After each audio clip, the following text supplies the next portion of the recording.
It's Mr. D in the middle of Mr. D1 at blogspot.com with some teaching tips for Lesson 8, Day 1 of Level 2 of S-Cube Middle School Sightseeing Program for Beginners. So today, my students are going to be given the written warm-up instead of projecting it. When they walk in the door, I'm going to have it stacked on a chair. They can pick it up as they walk in. I do that a lot with the large groups. It saves some time with handing out. I have a sign on it that says, take one, they do it. And I wanted that because I wanted them to have a keyboard on their paper that they could mark on.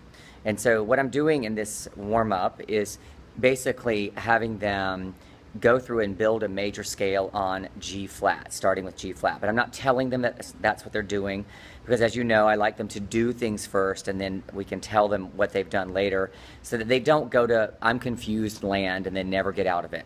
So they know how to do everything in this warm-up. It's basically go, a whole step from this note to the next note. And I found that this is the best way to do it, because when I say to them, build a major scale on C, and I say whole, half, whole, half, it doesn't work. So if I trick them into getting this correct, which they will today, then it's easier later days when I'm building it and I'm making all the references back to the key signature. And as you know, I want them, I'm doing this difficult key because I want them to be able to sing in any key when they get it. Later on in the program, I want them to recognize chromatics.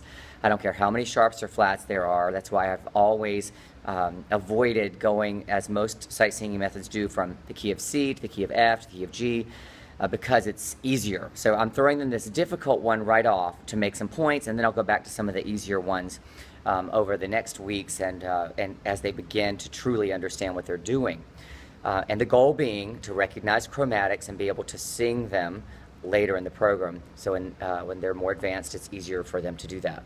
So you'll see the warm-up when you get there, and then we're directly going to have them look at the sightseeing example, which is in the same key.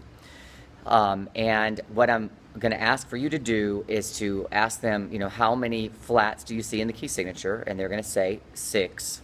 And then you're going to ask them, how many black notes did you find on your keyboard when you followed all the instructions? And they're going to say 5.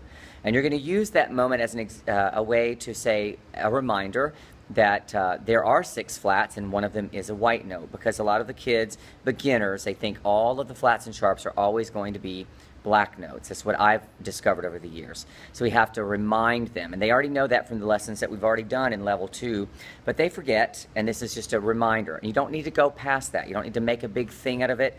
You just want to say, these are the things you're going to discover in the coming weeks, and let it go. And then we are going to sing the example. I'm going to have my kids sing down the octave on low G flat for their scale and their arpeggio. And if you need to have them do the chromatic scale, like I do it every day in my regular vocal warm-up, not every day, but a lot of days, so I'm not going to go through all those patterns that I mentioned earlier in level 2, because it takes a bit of time and my kids are used to it and they're going to be fine with finding chromatics. But if yours are not, you need to make sure that you're taking them through that chromatic scale as part of their preparation for sight singing, or just incorporate it into your warm-ups or whatever. Maybe even do a score the scale exercise from level 1 with chromatics to make sure they're still really in tune and able to do that with ease.